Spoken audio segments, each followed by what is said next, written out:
看这山，瞧瞧这云，瞅瞅这小风，谁有心情工作呀？笨牛马，今天是问界 M7。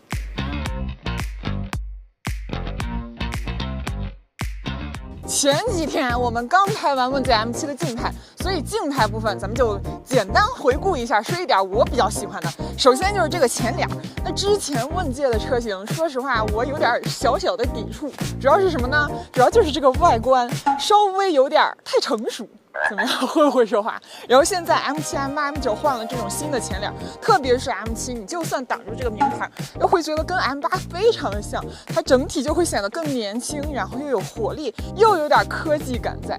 所以比较讨像我这种年轻人喜欢啦。然后车身侧面，这台车的车身尺寸真是增加了很多，车长超过5米，轴距也达到了3030，就是放一个6座也 OK， 放大5座会更爽的状态。然后车高178，跟我这双鞋一样高。那外观就是差不多这样了啊，进里面念叨念叨。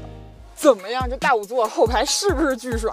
？16.1的中控屏，然后17.3的后面的吸顶屏，就整个就是2个大派的，所有的流畅度啊，然后交互互联都跟 M8基本是一样的。然后我们这台比较高配的车型，它会带 AR HUD， 就是会有光毯啊，包括一些显示的效果。另外还新增了什么？比如多车一起去 K 歌，还有就是车外扬声器。这个车外扬声器是可以跟哨兵模式去联动的，就是你用手机一看，哎，有人磕上我车了，立马用手机说一声回来跟我车道歉，就是干这个。今天的重点不是静态，今天的重点就是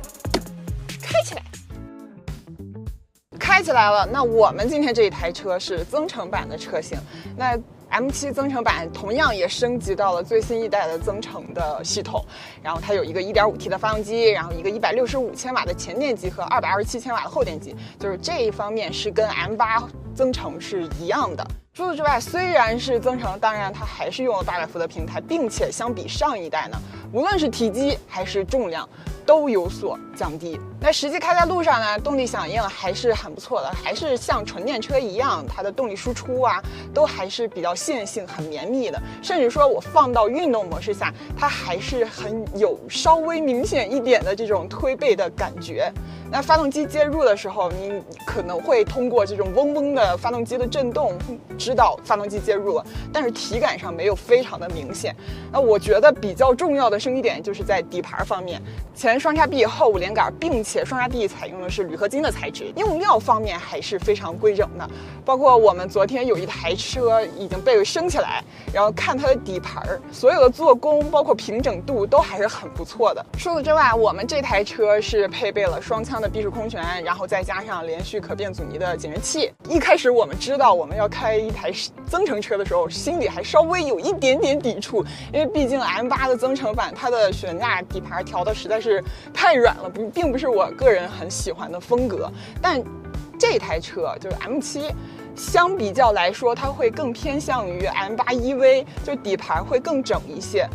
并且比如说我去做一些快速过减速带。三里木湖这一段路上有很多减速带，它悬架拉的会比较及时。如果你走一些不算平整或者稍微有一些坑洼的路段呢，它会提前预瞄之后把你的悬架调到合适的位置，就像一双大手，帮你抬起来，然后慢慢再给你放下去，就是它没有那种非常硬的抛跳感，就整体调的还是更偏向舒适一些。除此之外，它还跟 M8 一样是有那个弯道预瞄的，就是会根据 ADAS 的感知硬件去计算这个弯道的曲率，从而去调整你悬架的刚性。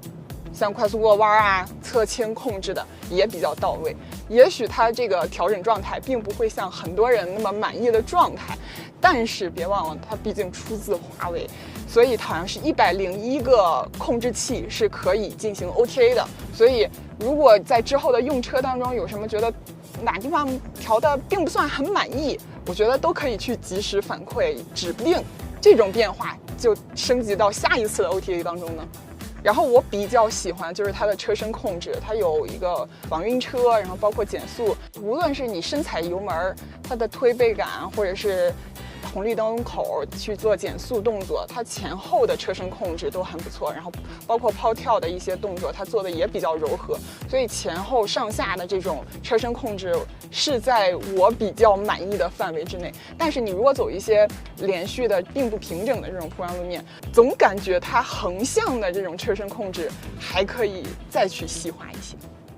最后做个总结，那我们增程的这款车纯电行驶里程差不多超过300多，然后综合续航差不多能超过1600多。这只是增程版的车型，其实相比起 M8 的增程版，我觉得它的底盘方面提升的确实已经达到了让我满意的状态。然后其他配置方面呢，舒适性配置啊，各个方面，包括 ADS4，无论是车顶的激光雷达还是车内的激光版本，它都配备 ADS4.0 的系统。怎么说呢，就是更实用一些，保留的所有配置都会更适合家用。我们就等价格吧。接下来欣赏点赛里木湖的美景吧。